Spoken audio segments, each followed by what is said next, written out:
Hello everybody, and welcome to Theology 101. Today I'll be answering a subscriber's question. The Asian Taco asked this question. By the way, I love that name. Could you do a video about the differences between Sheol, Gehenna, and Hades? Thank you for asking this question because it is very important to explain the difference between these three terms. Now, Sheol, Hades, and Gehenna are all terms in the Bible used for a location for where people go to when they die. People often wonder if they all refer to the same place. If so, why does the Bible use three different words for the same place? Let's jump in and find out. Let's start by looking at the word that appears the most in the Old Testament, Sheol. Sheol is known as the realm of the dead, where everybody, both the saved and the unsaved people, go to after they die. For example, Jacob, who we will say was definitely saved, thought of himself as going to Sheol after he died. When he heard the news that Joseph was supposedly killed by an animal, Jacob tore his clothes and mourned for his favorite son. While his other sons and daughters were trying to comfort him, Jacob said this, "No, I shall go down to Sheol to my son, mourning." King David thought of himself as going to Sheol as well. But we also see that Sheol is a place where the wicked go to when they die. For example, when Korah started a rebellion against Moses' leadership, God told Moses and Aaron that he would judge Korah and anybody who was with him. Moses then tells everybody to stay away from Korah and those who were trying to start a rebellion. Otherwise, they might be judged by God as well. And this is how Moses describes God's judgment. "But if the Lord creates something new, and the ground opens its mouth and swallows them up with all that belongs to them, and they go down alive into Sheol, then you shall know that these men had despised the Lord." Notice that Moses said that these men who were being judged will go down to Sheol, the same place that Jacob said he would go to after he died. So Sheol is a place where everybody, both the righteous and the unrighteous, go to after they die. Now, this does not mean that believers and unbelievers are both experiencing the same thing in Sheol. For example,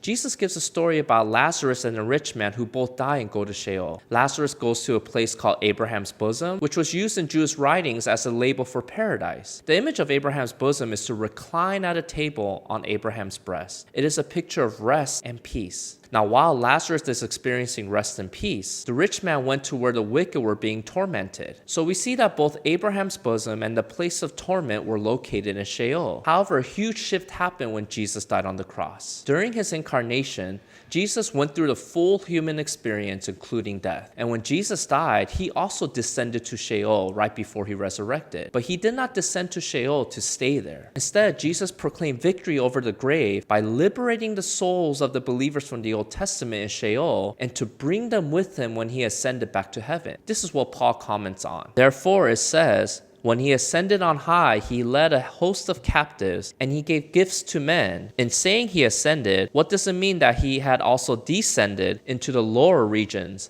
the earth? So from that point forward, whenever a believer dies, they no longer go down to Sheol, but they go up to heaven to be in the presence of Christ forever. Now, if you're following along, you might be wondering, what about the unbelievers from the Old Testament? Did Jesus release their souls from Sheol as well? This leads to understanding Hades. Hades is a New Testament word that is used to describe Sheol. This is made clear when Peter says that Jesus descended to Hades when he died, while the Old Testament prophesies that Jesus descended to Sheol, showing that Hades and Sheol refer to the same place. However, there is one big difference between how the Old Testament and the New Testament speak of Sheol. As mentioned earlier, the Old Testament speaks of Sheol inclusively. Both the righteous and the unrighteous descend there after their death. However, because of Jesus' victory over death, Jesus does not teach that believers go to Hades, but that believers will be with him in heaven. What this means is that the New Testament uses the word Hades to describe the place of suffering and judgment within Sheol, otherwise known as hell. Now this leads to the final term, Gehenna. Gehenna is a New Testament name for a valley outside of Jerusalem. In the Old Testament, that valley was called the Valley of Hinnom, and it was the place where Israelites would sacrifice their children to the idol Molech. By the time of Christ, the name was pronounced Gehenna, and it is said to be the place where trash and dead animals were burned. It was perpetually on fire, and Jesus uses this valley as a description or a picture of hell. So to summarize, in the Old Testament, both the righteous and unrighteous went to Sheol, which contained a place of suffering for the unrighteous, which the New Testament calls Hades, and a place of rest for the righteous,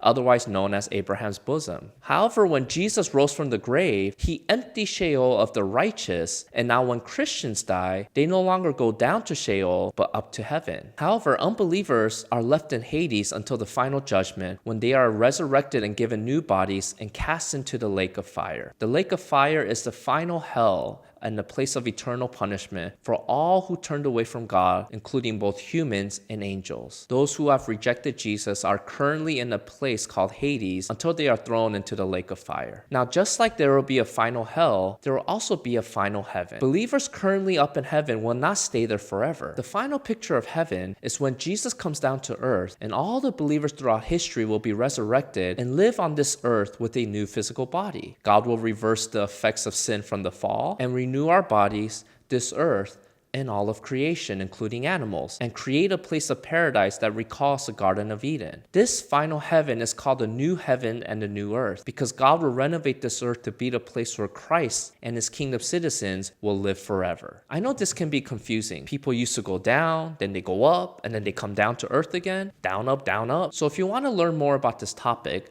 I'll leave a link below to a recommended book in the description box. If you missed a previous Q&A video about laying hands on a person and what that means, I'll leave a link for you here to watch. Finally, if you want your questions answered with the video, leave a comment below and I will do my best to get to you. Until next time, see you!